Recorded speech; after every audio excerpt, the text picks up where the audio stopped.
based on our discussion of inheritance and children, I'm going to go ahead and create a second class here, and we're going to call this class numbers. And we're just going to go ahead and give it two quick functions real quick.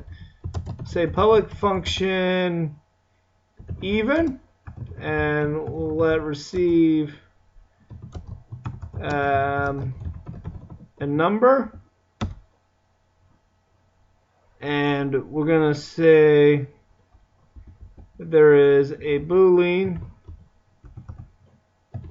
Well, we can do it like this. If x mod 2 equals 0, then the number is even.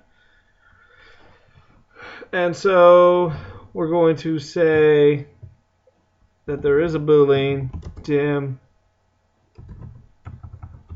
yes, no as Boolean. So we'll say yes, no equals true. And if not, then else yes, no equals false. And then within the function we'll have it return yes, no. So even though it's wanting an integer, it is returning a Boolean. And then we'll just take the exact same thing for odd. And what's the only thing we really have to change besides the word? Is the answer, instead of being 0, it would be 1.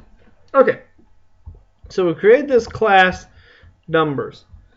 Within it, we want our calc class to be able to inherit from our numbers, become wiser. So under public class calc, we're going to hit enter a few times, and we're going to say that this class inherits numbers. It inherits the numbers.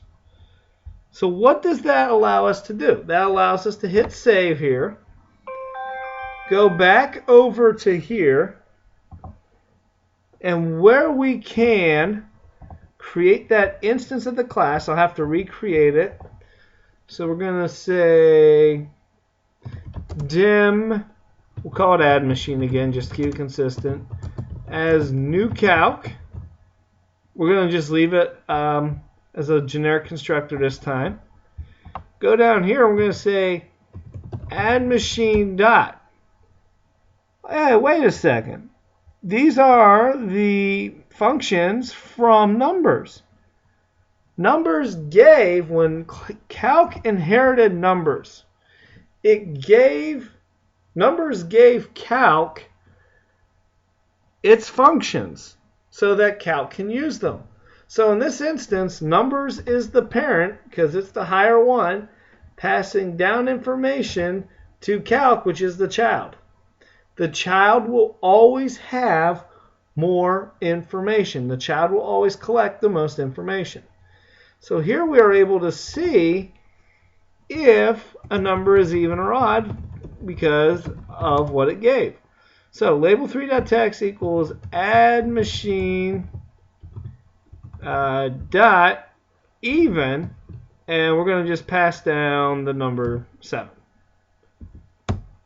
So when we run this program, we're able to see is the number 7 true or false, is even, which is false. Number 7 is not even, so it is false. That is how inheritance works at a very simplistic level. You could have a chain of inheritance that would cause the classes to keep inheriting.